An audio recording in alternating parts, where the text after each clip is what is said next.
I had a very unusual experience in December 1980 at RAF Bentwaters, which is in East Suffolk, England. We had an incident that took place over 3 nights. The first night, our security police thought they saw a downed aircraft off the base. They responded and confronted a strange craft on tripod-like legs, about 9 feet on a side, smooth, metallic. It had writing similar or markings similar to hieroglyphics on it. They had some type of an interface with the craft. Perhaps one went aboard it, we don't know. They had 45 minutes of lost time, and we don't know all the details of exactly what happened. The following night there was another incident where one of the security police officers actually had a nervous breakdown and threw her gun down because of a confrontation with something. We never found out exactly what. The third night I was called out to investigate, and there were objects in the sky. There was a glowing object in the forest. It moved about between the trees. It moved out into the farmer's field beyond the forest. It glowed. It appeared to be dripping something like molten metal. It silently exploded into 5 white objects and disappeared. We went out into the field to investigate and noticed objects in the sky. There were 3 to the north. They were elliptical with multicolored lights. They moved in a synchronous pattern together as though they were doing a grid search. They turned from elliptical to full circles while we watched. They stayed in the sky for a long period of time. I tried to have them identified by air defense radar and the air traffic control tower, but they told me they didn't see anything. I found out years later they did see something, but they didn't want to talk about it or reveal it. There were 2 objects to the south, one of which came overhead at high speed, sent down a laser-like beam at our feet. It illuminated the ground in a circle of about 10 to 12 inches in diameter, and as suddenly as it appeared, it disappeared. The other object to the south flew over Bentwaters base and sent down beams similar to the one we saw in or near the weapons storage area. The objects remained in the sky for approximately 3 to 4 hours. We got tired, cold, wet, and hungry and went back to the base. We never found out exactly what they were. I had carried my pocket recorder with me, and I made a tape recording, which I'm going to play at the program tomorrow. I was asked to write a memo, which I did. I sent it through the liaison officer to the British Ministry of Defense. They filed it away and did nothing. Years later, a copy came out and became public knowledge. After the tape and the memo became public knowledge, my life changed for a while. I was hounded half to death by the press and the media. Since then, it's quieted down, and I've retained my normal life, I guess is the best way to put it. I occasionally come to events such as we're having today here. I'm about done with doing that. I've about talked myself out. Oh, I can tell you, the air traffic controllers saw it go across their 60-mile screen, which covers a 60-mile area, not as a blip, blip, blip like normal when this radar sweeps. It went across as a streak in 3 or 4 seconds, which means 3,000 to 4,000 miles an hour. Twice it did that. It came back by the air traffic control tower. They visually watched it. It was growing orange. They watched it go over into the forest where we were and disappear into the forest where we were. The people in the weapons storage area also saw it. So there were multiple witnesses in at least 3, if not 4 locations, all saw it.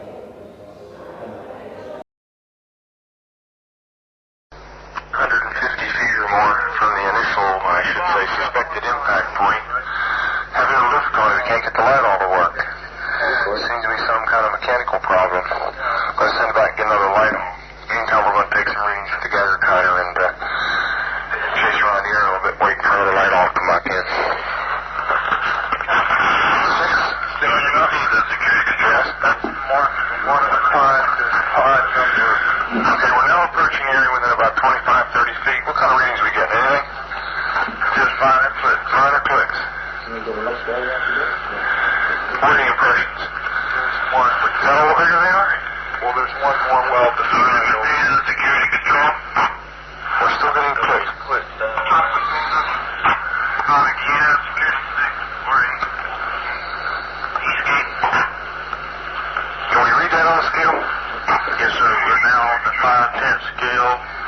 And we're reading about third, fourth increment. Okay, we're still comfortably safe here. You don't have a light on? It's ready. Security. Can you have them? There's still minor readings. Have a light on with gas. Orientation. Security. This one's dead. Let's go to the third one over here.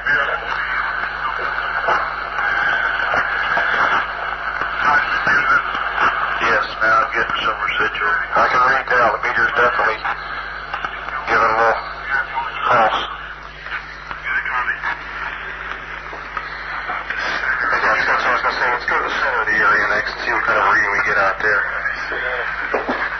You're reading the clicks. I can't hear the clicks. Yes, sir. Got about the center, Bruce? Yes. Okay, let's go to the center. Yes, I'm getting that's the best deflection of the needle I've seen yet. Okay, can you give me an estimation? We're on the 0.5 scale. We're getting a couple weeks at approximately 01:25 hours. We're getting right at a half of a millimeter. Last point. I haven't seen it go any higher. Okay, we'll go out toward the... Now it's picking up. This is out toward the number one indentation where we first got the strongest reading. And it's similar to what we got in the center.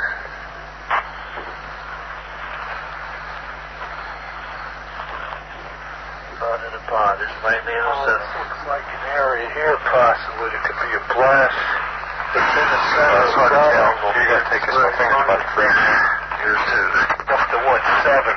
What? Just jumped up to 7/10 there. 7/10 right here in the center? Uh-huh. We found a small blast, what looks like a blasted or scrubbed up area here. We're getting very positive readings. Let's see, is that near the center? Yes, it is. This is what we would assume would be the dead center. Just picking up for us to go along the whole area here now. Up to 7/10 or 7 units, it's called on the 0.5 scale.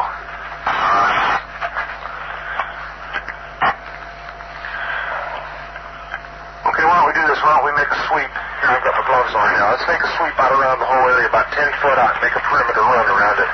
Starting right back here at the corner.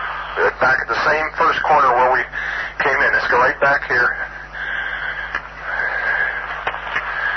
That'll depend upon you counting the clicks. Right. Okay, let's start it. Yes, they get louder. Right, put the light on it and sweep around it. It would fly.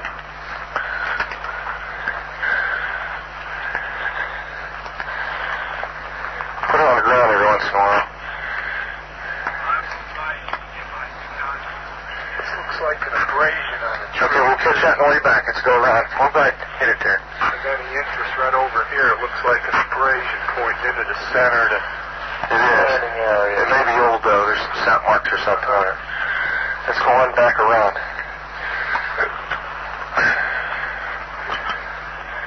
Alright. So it gives some extension on there.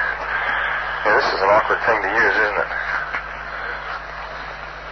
Oh, you see, I can carry it on my ears, but this one broke.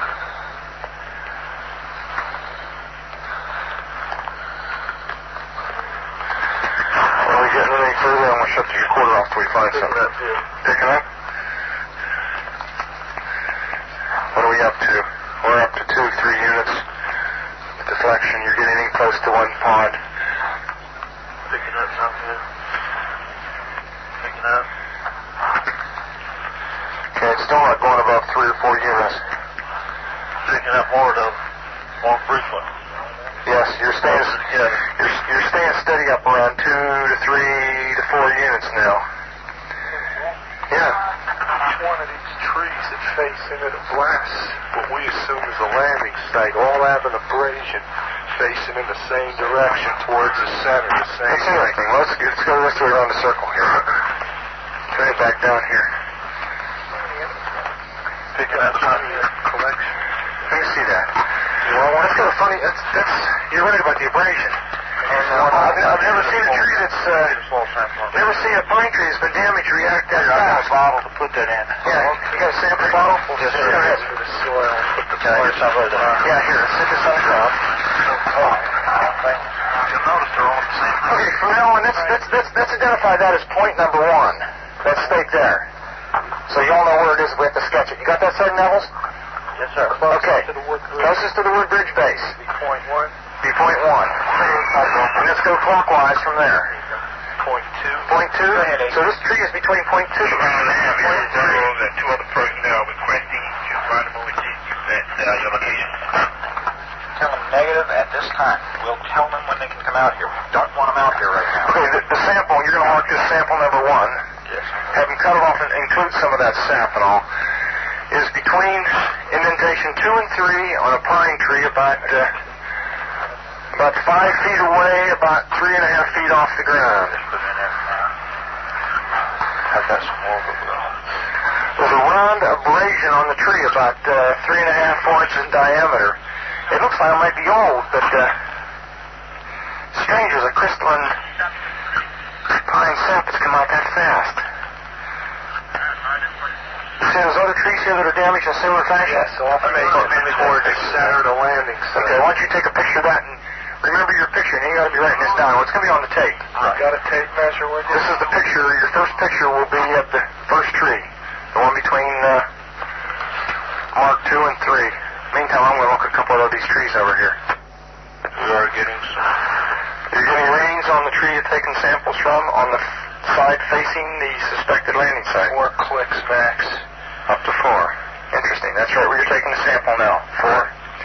That's the strongest point on the tree? Yes, sir.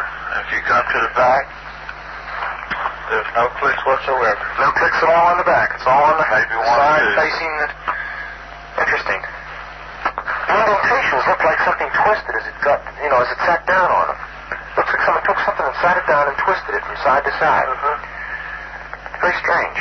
We're looking at the same tree we took the sample off with this, what do you call it, star scope? Star Getting a definite heat reflection off the tree, about 3 to 4 feet off the ground.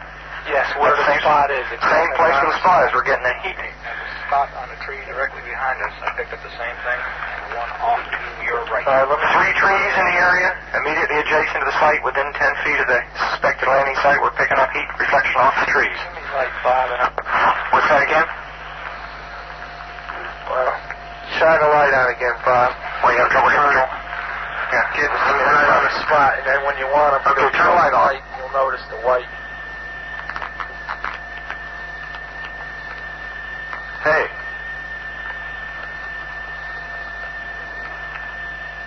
You're right. There's a white streak on the tree. Indicates Let me turn around and look at this tree over here now. Just a second. White streak right on the tree. I can see it. Wait a minute, give me a little side lighting so I can find the tree. Okay, off. Alpha 2 security. I lost the tree.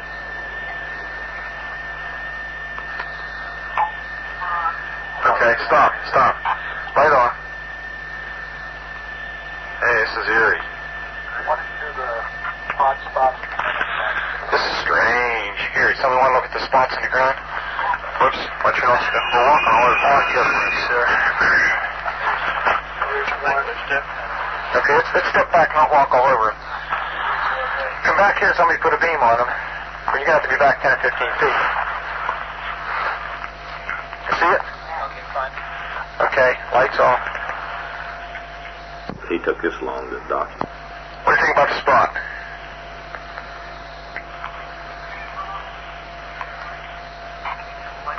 Yeah.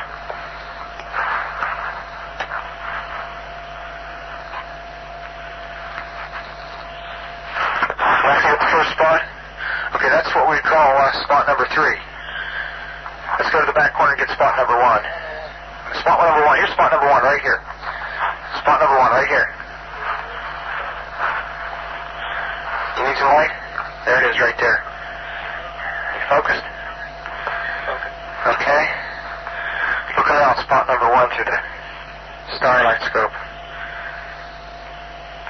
Take a slight increase in light as I go over it. Slight increase in light at spot number 1. Let's go look at spot number 2. Spot number 2 is right over here. Right here. See it? Okay, get focused on it. Tell me when. Okay. Lights on. Let's see what we get on it.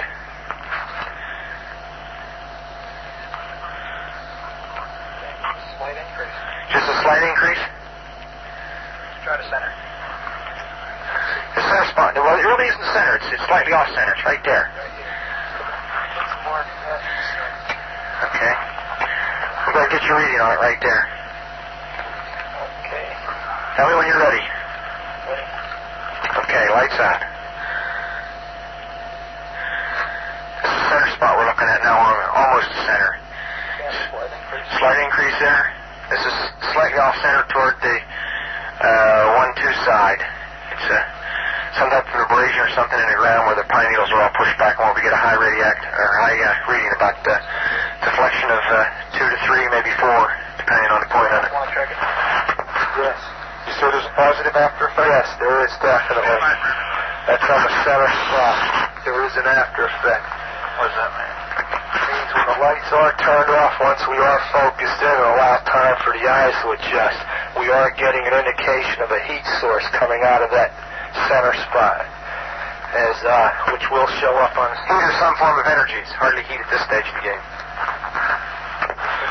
Looking directly overhead, one can see an opening in the trees plus some freshly broken pine branches on the ground underneath. Looks like some of them came off about 15 to 20 feet up. Some small branches about an inch or less in diameter. Zero 148, we're hearing very strange sounds out of the farmers' barnyard animals. It's very, very active, making an awful lot of noise. It wasn't a pigmentation. You just saw a light where? Wait, slow down. Where? Right in this position here, straight ahead, in between the tree. There it is again. Watch, straight ahead off my flash right there. So there it is. Hey, I see it too. What is it? We don't know, sir. So can I get some of it? Yeah, it's a strange, small red light. Looks to be out maybe a quarter to half mile, maybe further out. I'm going to switch off. The light is gone now. It was approximately 120 degrees from the site. Is it back again? Yes, sir. Oh, that's the flashlight's in. Let's move out to the edge of the clearing so I can get a better look at it. See if you can get the star scope on it. The light's still there, and all the barnyard animals have gotten quiet now.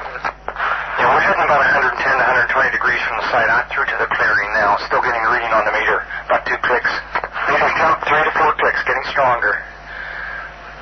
Now it's coming up. Hold up. There we go.